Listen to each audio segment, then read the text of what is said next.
Hey, what's up, everybody? My name is Perez, aka Erik Lokochon. Welcome back to episode number 4 of Puro Lokochon podcast. Here, joined with my brother and my friend. Erik Ledezma, thank you for having me today, man. Appreciate it. Of course, bro. The pleasure's on mine. It's a real treat to see you in my hood. You know what I'm saying?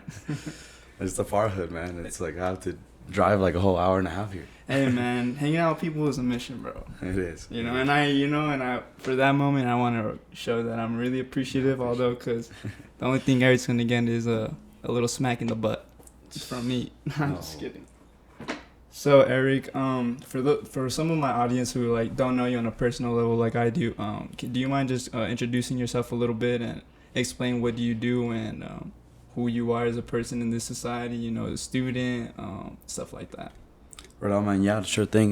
My name is Erik Ledezma, and I was born here in Denver, raised in Chihuahua, Mexico. Came back to the States with my family when I was 9. Kind of stayed here for the rest of the time, living there in Brighton, Colorado.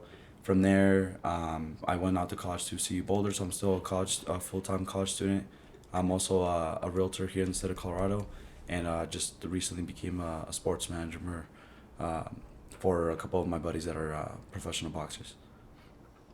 Oh, wow. So you just said a whole lot of great things I want to dissect before I move on. So you said that you have your real estate license?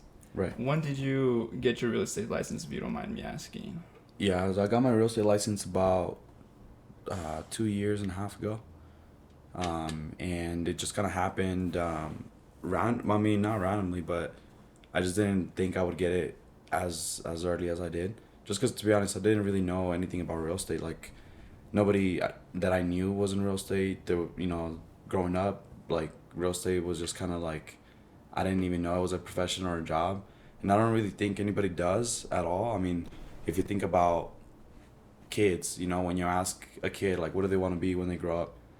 They'll always answer and they say, I want to be a doctor, I want to be a vet, I want to be a police officer. But nobody ever says, I want to be a real estate agent. Nobody ever says, like, I want to be a mortgage officer or anything like that. So I didn't know anything about it. And just going to high school and stuff, I always, knew that I was going to, like, end up in college in a way, but I didn't know what I was going to do. I was like, I'm gonna be an engineer. So all high school I was like taking engineering classes, things like that.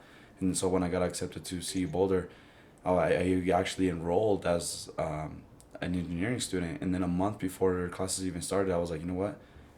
I don't know. I really want to do business. And it just kind of came to me, and it was weird because, like, in a way, I was already preparing myself to be an engineer for like 4 years, and then all of a sudden, like, within like a matter of a week, I was like, no, I want to do business. So then I like re-enrolled into CU, but as a business student, and I didn't really know what I was gonna do, but I was like, you know what? I heard about the real estate program that they offer, which is like an MBA, um, or like a master's program, I guess, for real estate, but you do like an extra year after year 4. So I was like, okay, cool. I'll do business management, and then I'll do that extra year. And I was in school for about a year and a half, and then I had some personal situations come up, some family situations come up where um, my dad has always worked in the oil fields, and in 2017, the gas prices had gone down, so the company I worked for completely went out of business, and everybody that worked in that company got laid off. So my parents started struggling, my family started struggling financially. The stress kind of became big, and I guess my parents started arguing a lot. I didn't know too much about it because I was still, living in the dorms and stuff back in college. Right. But once I came back home for winter, I started realizing how bad the stress really was. It was like pretty bad to where my parents started their divorce. So I started seeing, like the reality of things, like, hey, like my family's really, really struggling with money. I didn't know about it, and they never told me anything about it. They told my brother and my sister not to tell me anything about it just because they didn't want me stressed. They wanted me to focus in school and get that done. And I just didn't feel comfortable with everything going on, both personal and family, that I could like come back to school. So I basically like dropped out of college, and I got a job at First Bank, because at this point my dad had been unemployed for like 3 or 4 months. So they needed money, and the thing is, my dad had kept applying to different jobs, but at the time he didn't have a social security number. He wasn't from here, so no companies would like take him. Mm-hmm. I mean, he was like applying and looking for jobs every day. So it's not like he was just like sitting back being lazy. And I was like, man, like my dad's struggling to find a job. My parents are struggling financially. Like my mom cleans houses, so we had that income to kind of help with bills. But then after running out of money after like 4 months, like it got tough. So I basically dropped out of college. I didn't think I was gonna be able to come back at all, and so I was like, you know what, I'm gonna look for a job where I can work 40 hours guaranteed. It's a job where I can see myself grow professionally.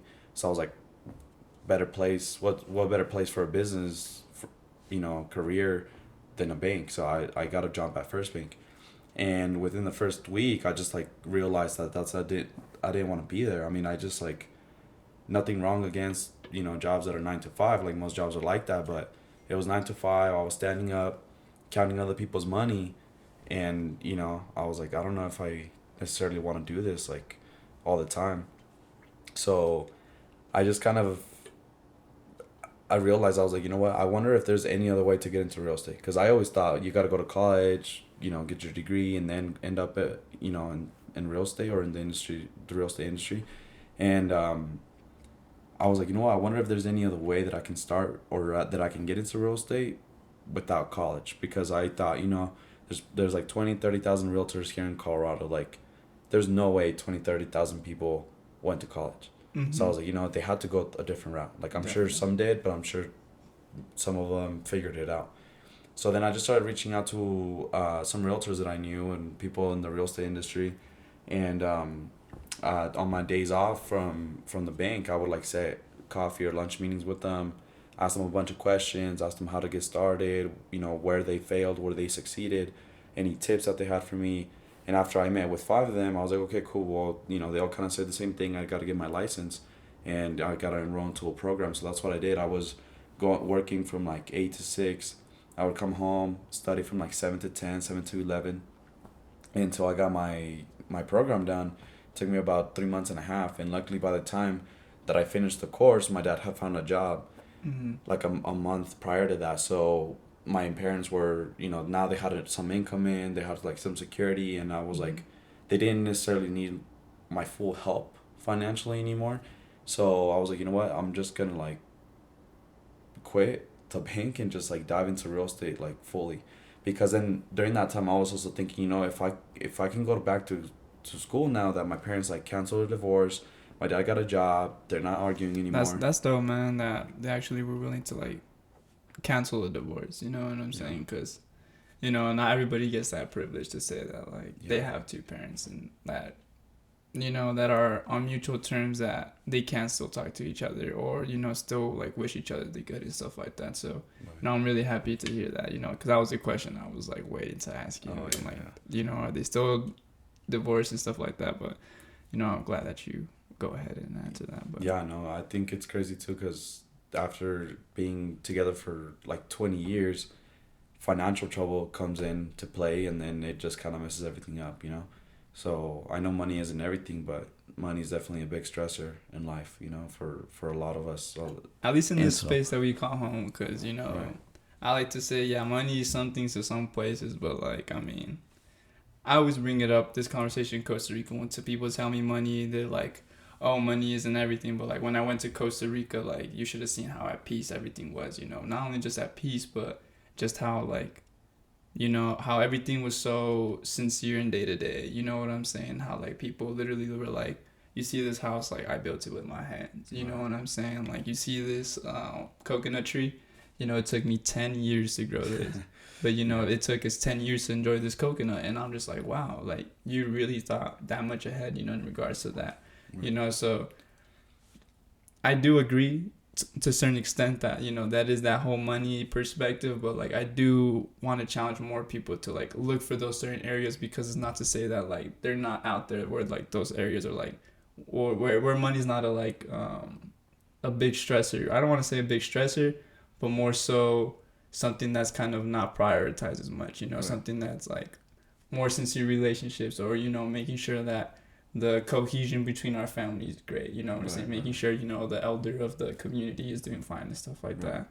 But sorry to continue. No, it's all good. I think you hit it right on the point, and I think we often sit in the idea that we need to look for opportunities versus like creating an opportunity, you know, like for example, being, you know, like back to what I was saying, like getting that job at the bank, like that was looking for an opportunity because like the opportunity was already created.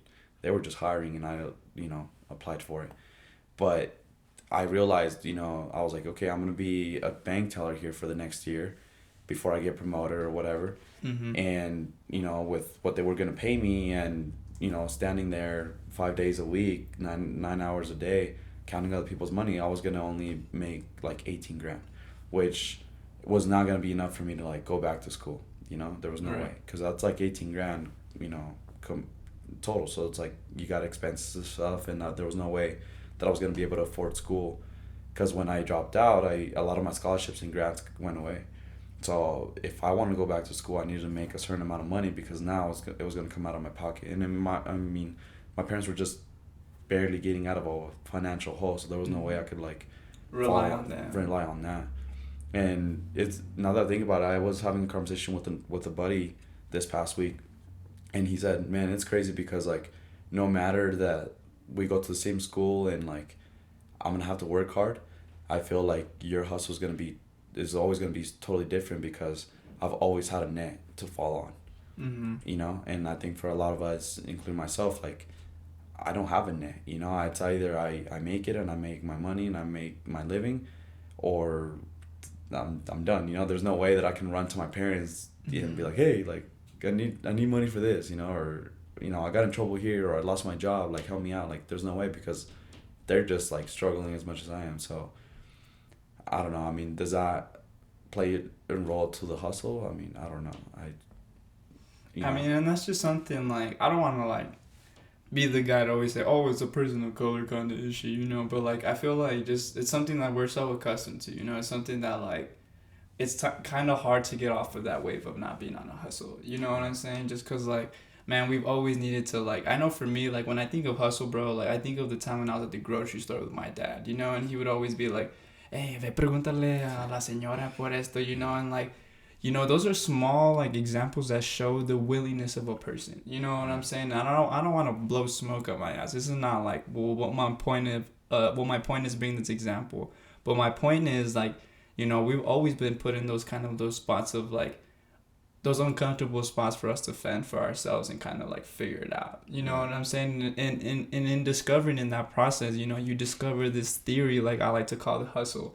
You know what I'm saying? Because there you find like your own way, the way you did things, you know what I'm saying? And the only reason why I put abbreviation marks is just for the fact that like it's not like this is magical powers like here, Eric, here's the way, you know, like right. There was mentors, you know, there was people, you took certain things that you liked, you know, like how you said that you sat down with people on your breaks and your lunches on like, hey, what was your successes, what was your failures, you know. I'm assuming that you took both of them to create this collective picture of like, look, this is my path, this is my journey and stuff like that. So I mean, as something that like we're really close to is the hustle. You know what I'm saying? Something that we it's almost nature to us is just hustling, bro. You know what I'm saying? Because if it wasn't for you to be swimming in like figuring out these problems, who would?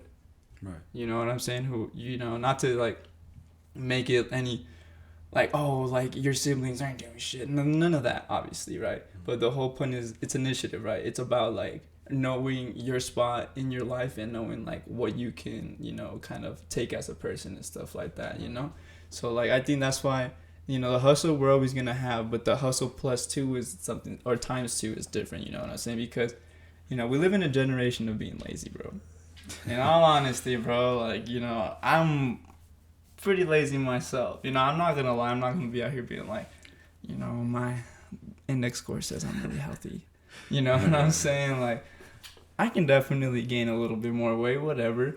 But you know what I'm saying? It's just like that whole point of just, you know, really just being about what we want to do and stuff like that. So, you know, that's why I really appreciate the fact that, like, you know, people set goals, and it's been too normalized that when people set goals, they don't even meet them anymore.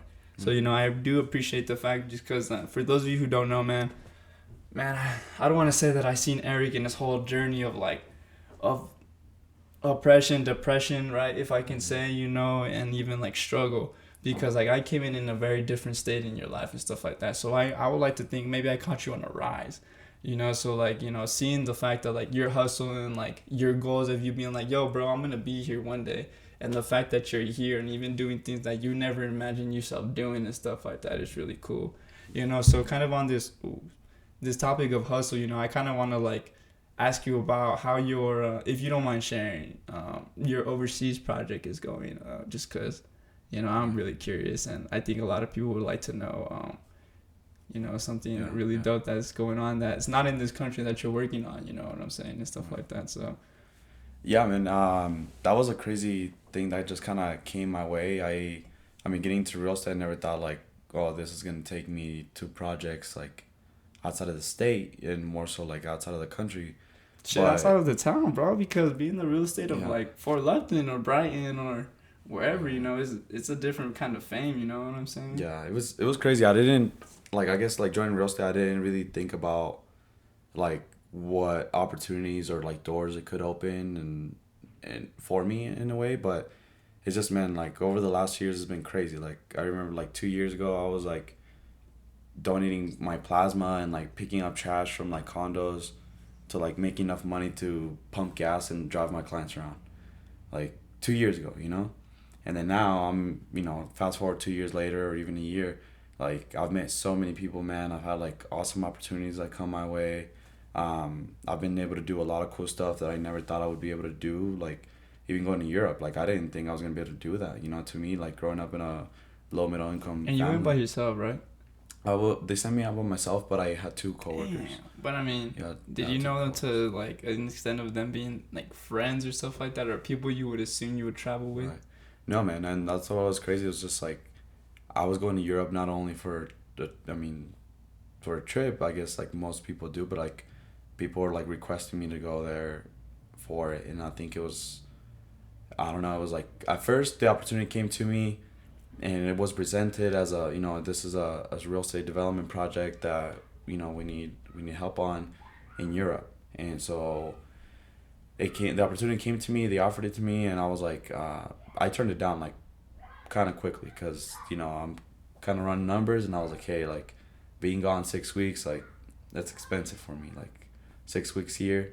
So you had to pay the trip out of pocket, like food, stay, and all that? No, they paid us. They paid us, but more so like if I'm not present here for my business for 6 weeks, like that's where I lose money, because like my business is very different. Like it's, one day I might not have anything, and then the next day like the phone is blowing up, and now I got like 5 clients. You're working from dusk till dawn, right? Yeah, like some days are super chill, but some days like that's the thing about like real estate or being a realtor and stuff, like in a way you don't really know what your next day kind of looks like, because just like people come in and out, and so yeah, I was like, 6 weeks, like that's gonna be tough. Like I don't know if I'm willing to leave for 6 weeks, and but then I like canceled the offer, and then it got brought up in a conversation with another one of my mentors at some point,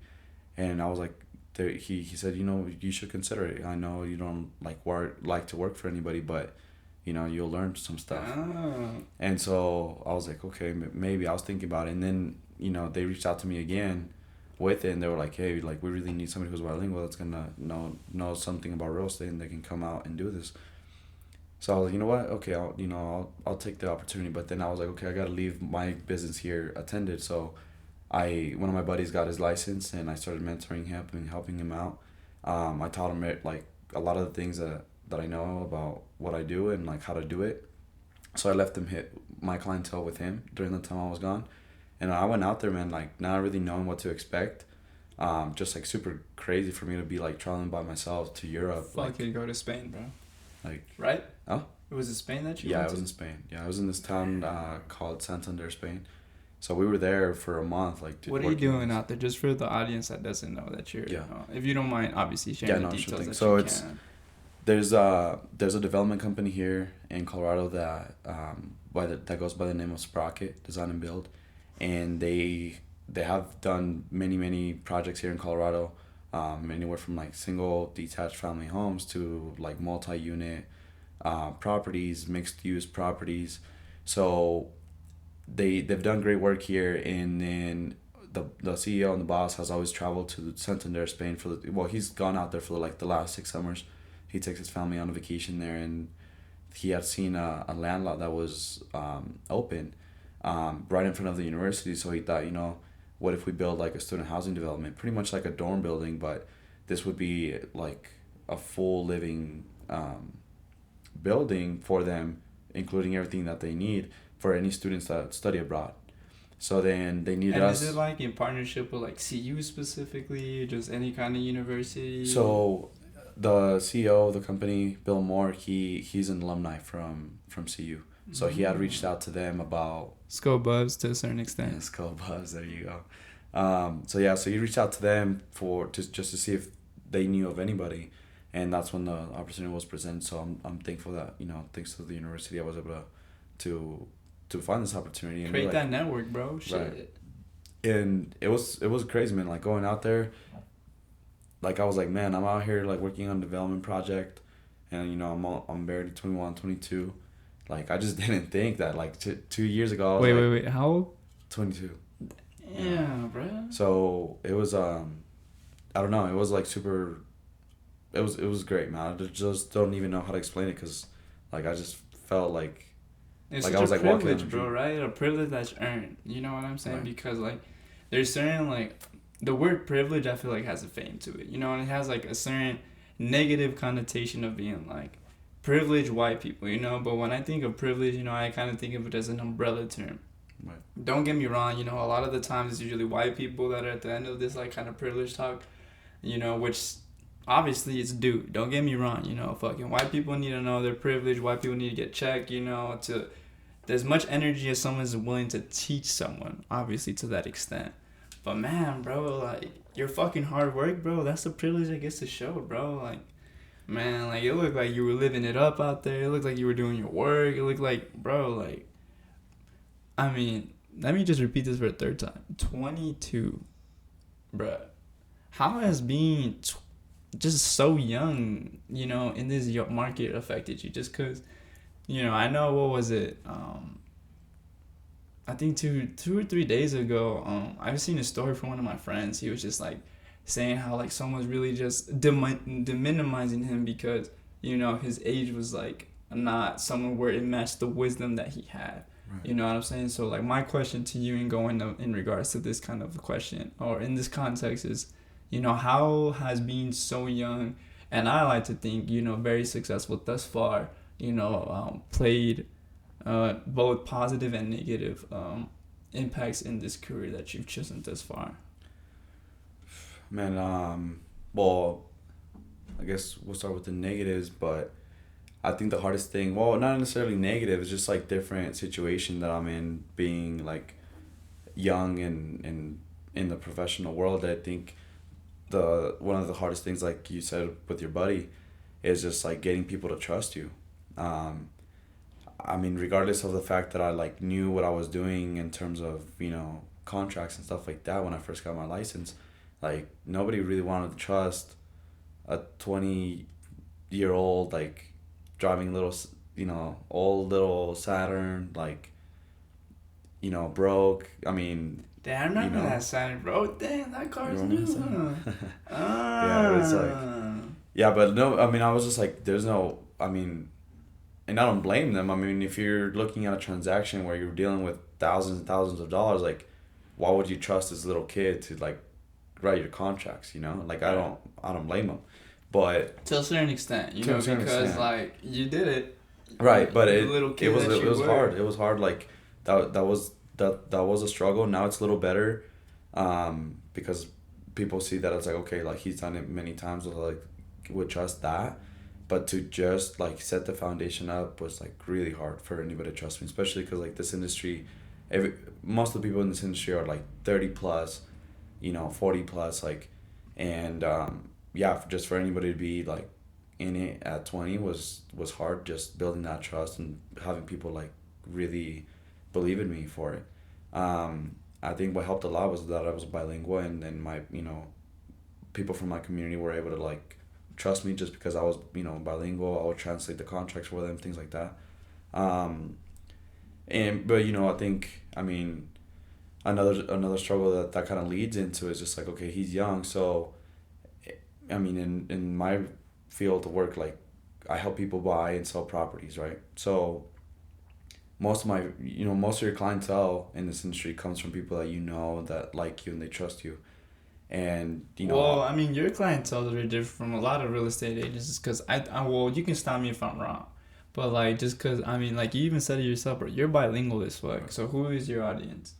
Mostly. So anybody can be anybody, of course, my client, but like, who do people usually trust? Someone who can maybe speak the language, someone who can like empathize, someone who can look like them. You know what I'm saying? Yeah. That's my whole point of bringing that shit up. Just because, like, you ain't just a real estate agent, bro. You're a real estate agent who's bilingual. You know what I'm saying? Like, that's competition to any kind of white person that don't have their any kind of like Spanish degree, bro. Right. You know what I'm saying? So like, you bring in a point. My whole thing of bringing that up is like to really showcase the point of like ageism and culture. You know what I'm saying? Saying like, it's hard to be someone young to work in this industry. Not only that, but also working with people that have a certain kind of culture. You know what I'm saying? Especially like, because I'm assuming you work with mostly of people that with Spanish speaking backgrounds and stuff like that. And just being a part of the Spanish, Mexican culture, to be more specific. It's hard to give that person another gain of trust, especially if you're dealing with six figures of money. You know what I'm saying? It ain't like hey bro, here's my $10. Make sure you bite the right pack of soda, whatever. Right. You know what I'm saying? Yeah, and I think also like bringing back to that point, it's like being bilingual and stuff. It's an advantage, but it's also been a challenge in terms of a certain clientele trusting me, just because like I haven't, regardless of like everything, I haven't changed the way I dress. I haven't changed the way I talk. Like, I come from where I come, and like sometimes I think they look at that and they're like, I don't know, this kid is kind of crazy. Like, he, the way he talks, the way he like presents himself. Like, I don't know if we would like necessarily trust him with this. So, but I don't know. I'm like, yeah, I'm not gonna change. Shoot, like this is who I was. This is who I am. So, some people like it, some people don't. But, I'm comfortable doing my thing, Like, there was another buddy that I ran into that I had not seen in a long time, like a month ago. And he was like, hey, man, like, I just love seeing that you're, like, doing what you like and you're still, like, yourself. And I was like, yeah, man, like, I didn't change, like, I'm still... And I think that buddy brings up an important point, bro, just because, man, like, as a person of color, bro, and you're breaking so much barriers, like, it's hard to stay, like, it's hard to stay true to who they are, Don't get me wrong, people change. Oh, fuck, keep hitting this shit. People change, people evolve, don't matter what. But the thing is, like, it's hard to stay true to yourself, and, like, even in my, personal experience thus far, like, staying true to myself has been a fucking mission, bro. Right. You know what I'm saying? Make sure that, like, my morals, my values have been something that I want to have, you know what I'm saying? So, for someone to give you that feedback, it's like, I think that's something so beautiful. Although it's like, it's not something I was assuming you were seeking, right? It's not like, hey, man, like, tell me how I've been these last, like, 10 years, Right. He kind of out of, like, the willingness, the love he has for you, the camaraderie, whatever you want to call it. He's like, hey, bro, like, I'm grateful and I'm happy and I'm glad that you're doing good. But in addition to that, man, I'm also very fucking humbled to see that you kept your character. You know what I'm saying? That's something also I want to recognize myself right here real quick. Just because, this isn't the first time Erik has driven down from wherever the fuck he's been at, because I don't even know where the fuck he was today. Quick little fun fact, the podcast was supposed to start at 1. Man, we didn't start till fucking 3, but whatever. It don't matter. Your boy's also figuring out some technical shit that he didn't know he was fucking with, so it all worked out. But my whole point is, my boy here, Erik, he's always been, the person that does things when the door is closed. And for my viewers, you're gonna get really fucking close to this analogy. You know what I'm saying? What people do when the door is closed. And man, let me fucking tell you, this isn't the first time he's come in, like, had this sincere ass conversation. Don't just think because this camera, and that camera is there that he's choosing to be fucking real. You know what I'm saying? We've sat at Cane's, you know, we've talked about life, you know, we talked about journeys, we talked about ambitions and goals, you know what I'm saying? So something about Erik's character, you know, is something that I think is gonna always stay very true, you know what I'm saying? It's someone that I support and that will have my endless support, you know what I'm saying? So, you know, quick one more shout out to you, bro, just because, you know, coming out here all the way to Fort Collins isn't going to Fort Lupton, you know, it ain't the middle of Colorado. Yeah. You know, it's a fucking the near border of fucking Wyoming, you know, hella far. Yeah. Not to mention I-25 has so many fucking traffic that, bro, it takes us like 2 hours to get to my house, bro. What the fuck? You know what I'm saying? So, like, you know, I just let that serve as, like, another kind of, like, you know, gratitude of, you know, keep your character, bro. Right. You know what I'm saying? Keep yourself, you know, because, like, for all of y'all who don't know, one more time, it's just, I mean, I ain't paying no one to come here. You know what I'm saying? Like, no one's paying me yet for anything. I ain't getting sponsors from fucking GoPro. I ain't getting sponsors from fucking Apple, you know, whatever fucking thing, you know, so, like, everything's out of, like, a kindness of word and also of kindness, a courtesy of willingness. You know what I'm saying? So, you know, one more shout out to your character, bro. You know, this is where your character has brought you. You know what I'm saying? Opportunity to Spain, you know, opportunities for you to excel in real estate. One more shout out, bro. I really do appreciate you, bro. Thank you, man. No, I appreciate it. And yeah, I think that's, like, super important because I have seen a lot of people, you know, life changes us, but just, like, regardless of what you do and all that, like, always just staying true to yourself and who you are.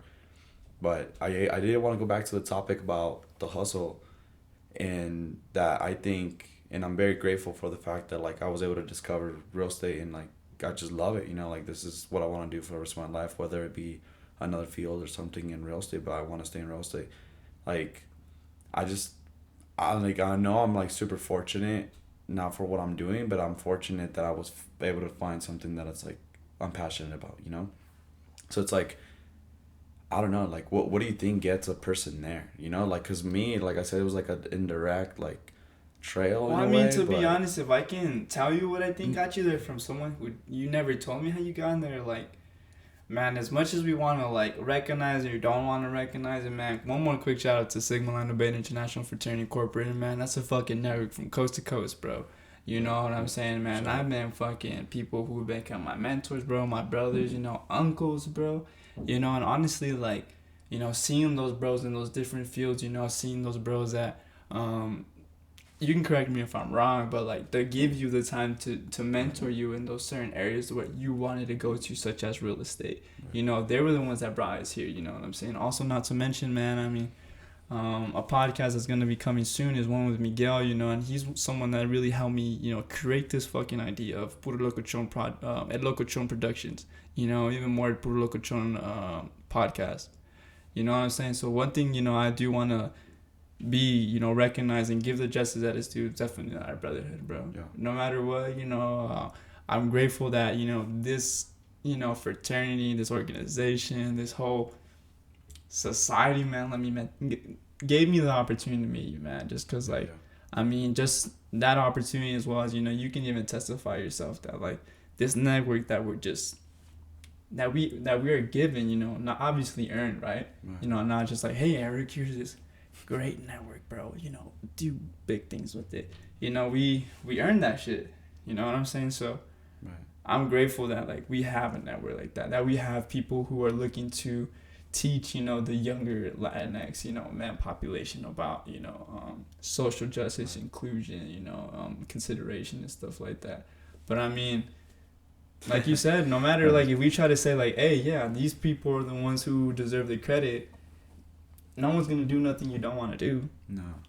You know what I'm saying? That takes reflection, bro. That takes you being accountable to, like, take your own thoughts into account and be, like, critical about them and stuff like that, you know? Yeah, no, great shout out to Sigma Lambda Beta International Fraternity Incorporated, man. Man, when I didn't know anything about fraternities, but when, like, I was going through the process, like, I was like, what the heck am I doing? But, you know, you don't see it until you're on this side, but yeah, man, a huge shout out. I mean, a huge influence in my career in real estate and just, like, what I know and a lot of opportunities that came my way is thanks to brother Al Philip Netty. He's one of the alumni at the Atlanta chapter, and he just like took me under his wing from the moment I got my license, and he was just like, or even before I got my license, he was like checking up on me, telling me like what to enroll in, what to do. Yeah, so just like as much as he gave me knowledge wise, like thankfully, you know, I'm here now. And I mean, there was other brothers along the way. Huge shout out also to Adrian Pacheco, Derek Garcia, Steven Gordy. Man, they were there with Shout out, brothers. Yeah, shout out to the brotherhood, man. Like, they were always there for me. They still there for me. And yeah, like during that time, you know, I was kind of struggling and stuff. Like, you know, all those guys were there, and you know, now you know, the relationships that I have with them are amazing, man. I just, you know, I'm super thankful for it. And like, there's no way I would have ever met them, like, if it wasn't for, you know, the brotherhood. So super thankful for that. And so a huge shout out to all you guys. And man, it's, you know, that's what we got to keep doing. Just like keep empowering each other, like helping other people, like leave the machista, you know? Shit at home, y'all. You motherfuckers, y'all hear that shit? Leave that shit at home. Ain't no one did this shit you by yourself. You always had someone fucking help you, whether you want to fucking tell the world or not. Man, that is up to fucking you. But leave that machista fucking bullshit at home, bro. Welcome to my fucking TED Talk, bro. You know what I'm saying? Because people love to fucking pride themselves, be like, oh, I'm self-made, bro. No. To a certain extent. I mean, to a certain extent. Shout out to people that can make it like that, man. But this world's about helping each other. Bro, you're like the 1%, bro. You are the fucking... I don't know, like you are fucking Mark Zuckerberg, bro. You got, you know, God like touched you, and you're like, all right, you're gonna be self-made. You're blessed, child. You are the chosen one, child. This is Sparta. You know, but also, you know, I think my viewers are gonna be really interested in the fact that you brought up that you're a sports manager, bro. Like, wait, how old are you again, bro? 22. Yeah, bro.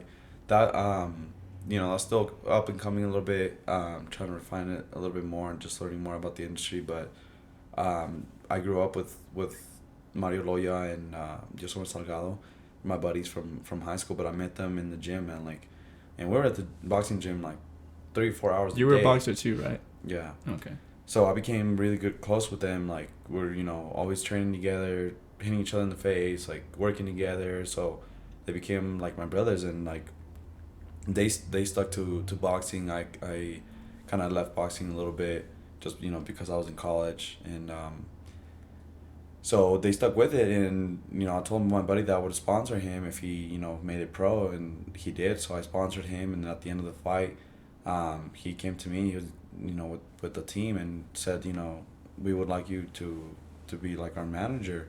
And I was like, well, man, I don't know anything about being a sports manager. Like, I never even thought about it. But they were like, well, we don't trust anybody else. You know, we want you to do it. And, you know, I'm sure you will figure out a way to, like, make it happen. So what kind of trust goes into being, like, a sports manager? Like, what kind of faith, like, can you translate that into words that, like, are more comprehensive to the collective audience? Like, what kind of trust does a boxer give you, or what kind of trust does someone give you to be their manager of their career? I mean, it depends. I think the thing about boxing is that it's one of if not the only one, but it's one of the few sports that are actually, like, regulated to the proper level.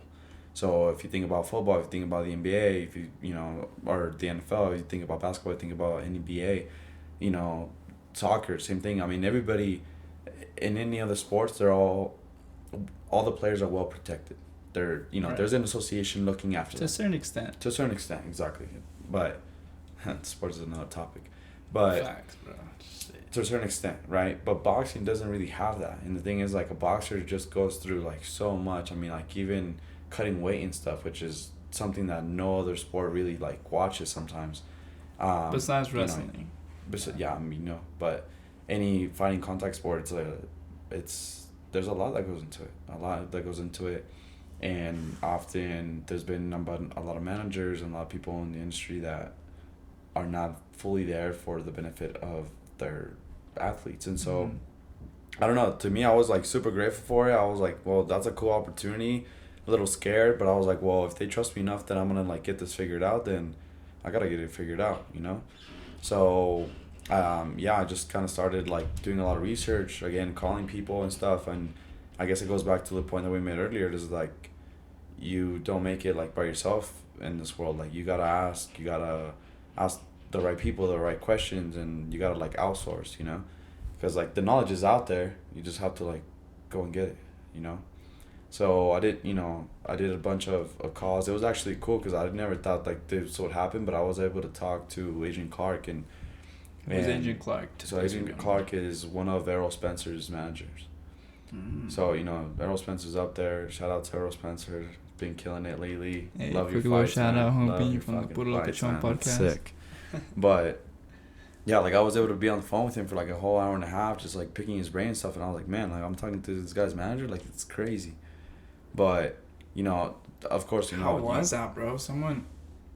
Did he charge you or nothing? He was just. No, I mean, I just like I kept reaching out. I mean, he's a busy guy, but I was like, hey, man, like I'm like serious about this, and I think that's another thing is like when you reach out for help with resources and stuff, like there's people that will help you even though you think they're not gonna help you, but you gotta show them that you're like really about it. You can't just like be like, hey, can I have an hour of your time? But I'm just kind of like testing the waters. Like, no.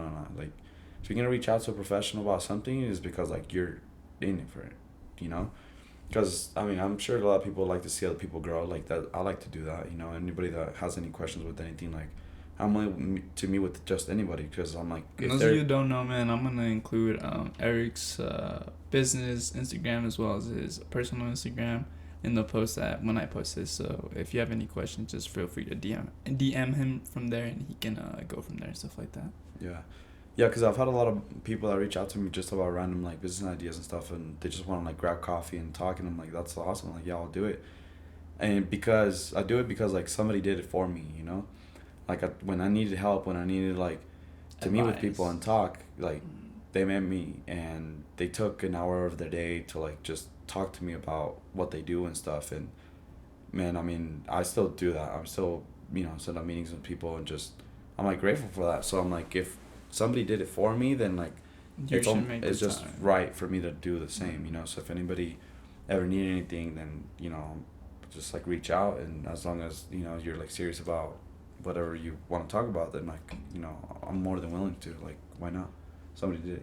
And you recently signed a second boxer, right? Is it to sponsor or to manage? To manage. Yeah. So it's two of my buddies, like I said, Mario Loya, Josmar Salgado, rising coming boxers here in Colorado. So make sure you guys keep up with them.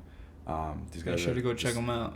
They love the sport, man. They're in it for the right reasons, and they just, they're skilled. I don't know. They put on the show. So, stay tuned for the next upcoming fight. Well, probably towards the end of November. Be sharing those details. We don't have dates yet, but it's probably gonna be towards the end of November this year. So stay tuned. Yes, sir. And you already know at Puro Lokochon Productions. Hopefully, you can be there. Do a little vlog. That'd be tight. But man, in regards to just talking about a whole different questions and stuff like that.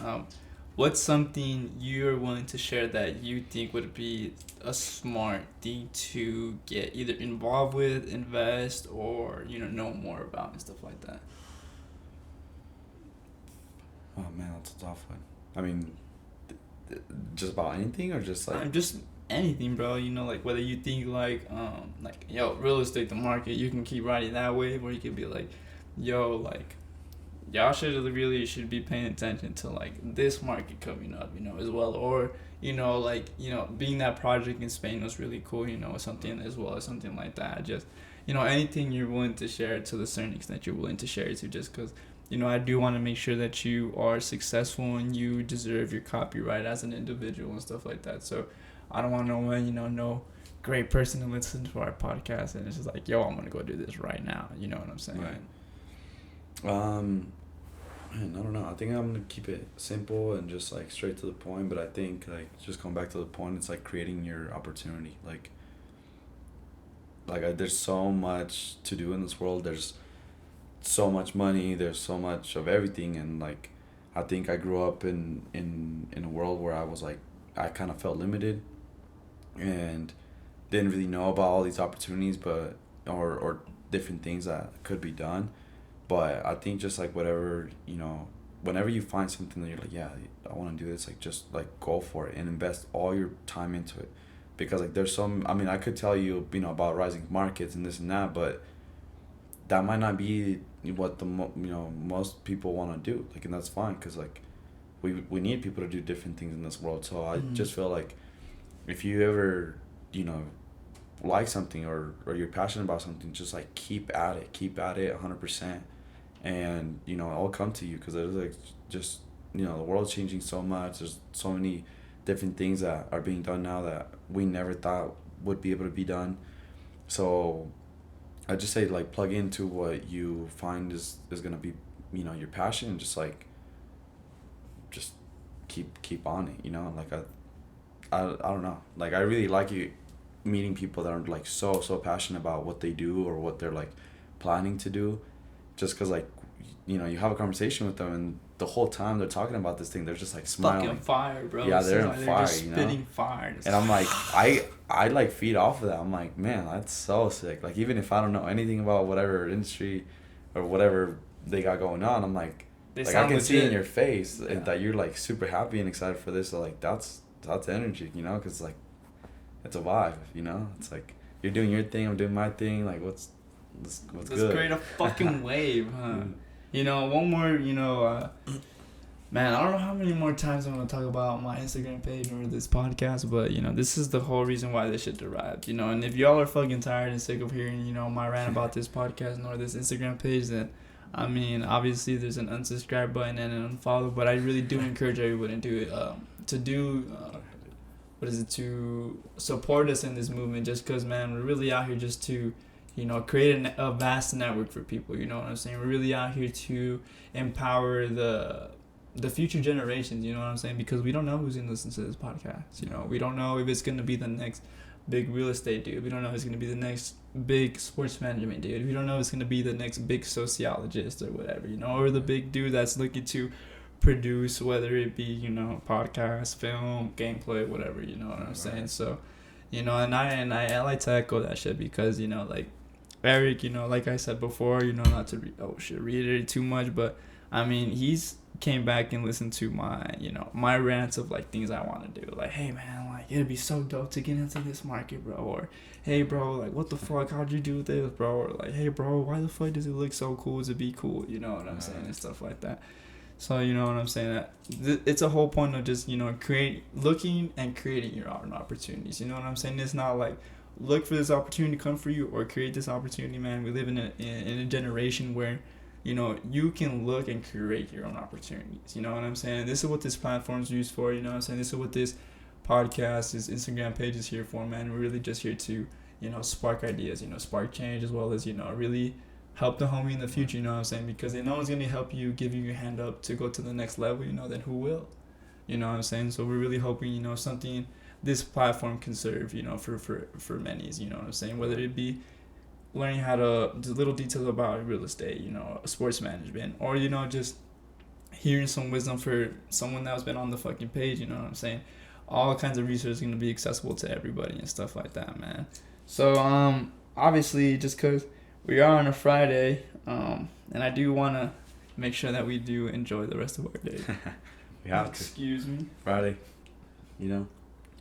For those of you who don't know, man, Erik's a fucking busy dude. You know what I'm saying? So the fact that he's here and blocks so much unknown time, you know, it's really appreciated. But we actually got some things to do after this podcast. So I'm going to ask you, I'm going to talk about 3 more things real quick. One of them being passions you enjoy doing, if you don't mind. Like, how is it that you keep saying with you being a sports manager for 2 boxers, you know, a real estate broker, you know, is that the right title? Yeah, real estate. Oh, real estate agent, bro. Real estate agent. So being a real estate agent as well as being a student, what is something that you do that is not tied to your job, your career, your studies that you enjoy doing? I think I mean, I love the outdoors, so anything that has to do with being outside, and like I love heights, so anything that gets me that adrenaline, like I try to do it.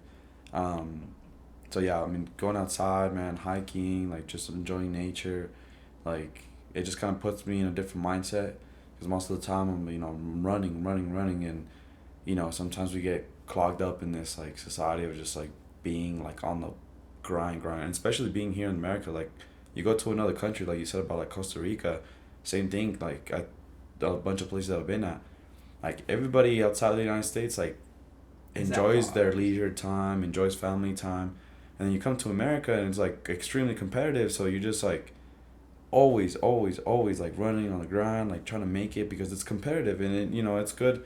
It's good in a way, and it's also bad in a way because sometimes we forget to live. You know, we're like constantly in this like cycle, and I think just going out to, for me, what I like to do, like going out to the outdoors and stuff, like in wood, I do whatever, like whether it be just, you know, hiking or camping or fishing or snowboarding, like whatever it is that gets me out of this like craziness, you know, because out there you're out in the nature, you know, there's silence, there's calm. More than likely I'm not No going to phone the calls. mountains, no phone calls, because like Hopefully. you got no reception, I'm sorry, I can't come to the phone. And you know, you're out there, and more than likely, like, who's going out there with the suit? Like, man, I like wearing suits and being fancy and stuff like that, but I think that stuff gets like tiring sometimes, man. You know, I just want to chill, like have, you know, shorts on, like not care about what I'm. Yeah, I just want to hang out. So, the outdoors are definitely up there, man. Just spending a lot of time with family and friends. That's kind of what like drives my days or gets me excited, is just like to spend time with other people. I really like art, so just like looking at art, whether it be like going to a museum and stuff or like doing some myself. I haven't done much lately, but yeah, those are kind of thing. And then just, I mean, this might be kind of simple, but just like listening to music and like watching music videos. And again, going to back to the point, because like when you see these artists making, you know, on these videos, whatever they're doing, like they're so passionate about what they're doing. That's why they're big, you know? Like that's why they were able to succeed. Like there's not an artist that is not passionate about their music or movies or whatever, because like they're so passionate and you can see it, you know? So like I said, I like really feed off of that, of like people being passionate about what they do, and you can just see it in their face. They're like singing, dancing, doing whatever they're doing in their video, and like, yeah, I spend a lot of time watching YouTube videos, man. Like, Nah, bro, and I appreciate that shit, man. But also, you know, Eric he did put a little video montage of his travels. So if you ever have the time, man, please check that shit out, cause man, it's a really creative and dope video, as well as, you know, it's a lot of new sights you get to see. So, you know, why not?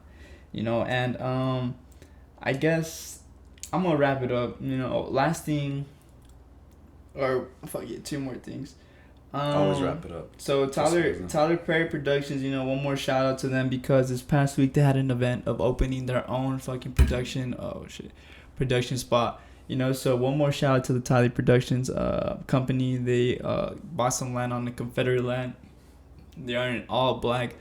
The owner is an all black man that he's fully owner of the whole production company. So I do believe he's the first black owner of a production company. So one more shout out to Tyler Productions, man. You know, it's really beautiful to see, you know, people do some really beautiful things, you know, this and like I said, you know, this past weekend he had an event called Imagine This, and he actually brought very big black influential actors, as well as you know, not only actors but just people involved in the entertainment world. I know John Legend performed, I believe, there and stuff like that. So if you have the time, I'm gonna include their link in the description, just cause, man, they deserve the fucking shout out, you know. And you know, I'm all about fucking empowering the people, and you know, I think this is something that I can stand by and definitely support and stuff like that. But my last question to you, Eric, is these last 4 podcasts that I've been filming, I've been asking what's something that you would tell young Erik Ledezma and stuff like that, in regards to, hey man, do this, hey man, check this out, or hey bro, like, just slow down. You know what I'm saying? Man, that's easy, man. I've been thinking about this quite a bit, and I think I would tell myself to believe in myself, because there was a long time that I just didn't like believe in myself fully, and there was all these people around me that believed in me, but I didn't believe in myself. So, you know, including my parents, my siblings, my coaches. And the biggest thing, when I realized that this was kind of something that I wish I would have known before, was there's one time I was sparring, and my coach was always in my corner, always, always, always, and throughout the whole time that I was sparring. And so he left actually like halfway through my sparring session, and he wasn't in the corner anymore. So I thought that was weird, and I was like, maybe he's busy or something. But then after I was done sparring, came off the ring, and went up to him, and I was like, hey, what did you see? Like, what should I improve? Like, what was good, what was bad? And he just told me, take off your gloves and go home. And I was like, wait, like, what's going on? You kicking me out of the gym now? And he was like, man, Hito, like, because he used to call me Hito. I mean, he still calls me Hito, just fucking tight, But he told me, Hito, like, take off your gloves, go home. And I was like, why, coach? Like, what did I do? And he was like, you know what? Because I can give you all the advice in the world. I can coach you all these skills, but you're never going to, like, achieve anything until you believe in yourself. And because I believe in you, but I can see it when you're in the ring, like, you're not believing in yourself that you can do what you've been training to do. So go home, and until you believe in yourself, don't come back to the gym. So, like, that shit hurt, because, like, I appreciated, coach is kind of like a second father to me. And shout out to Coach Rick at Strictly Boxing Gym, just so you know. But Brighton, yeah. Shout out, brother. And that's when I was like, I went home, and I was like reflecting all night, like couldn't even sleep. And I was like, man, like is this really where I'm messing up? Like, there's a lot of people around me that believe in me, but I don't believe in myself, And that was like a hard realization to do, because like I basically got kicked out of the freaking boxing gym just because I didn't believe in myself. So, but it was a good lesson. Of course I came back the next day, and I was like, okay, like I think I get it. So, and then from there, like, things started changing. Like, I was more fluent in my boxing. And then I just kind of always carry that with whatever I do, because I'm like, whether it be coach or my next mentor or my family members or whatever, like, until you believe in yourself, that's when things really start happening. And it's almost like you owe it to your people. If they believe in you, then you got to believe in yourself, at least, because, like, they're rooting for you, family, friends, like, any support system you got, they're rooting for you. And if it doesn't start with you, then no matter if the whole world, 7 billion people, root for you and believe in you, it won't matter until you believe in yourself. So believe in yourself. Major facts, man. And one more time, bro, Eric. Yeah. I appreciate you, bro, for coming out, bro. Appreciate it. Hey, one more time, bro. This is my longtime friend, one of my brothers, and I like to think now a great mentor of mine. Shout out one more time to coming out here all the way to Fort Collins, Colorado, to do this podcast. And this will conclude our episode number 4, man. This is Alan Perez, a.k.a. Erik Lokochon.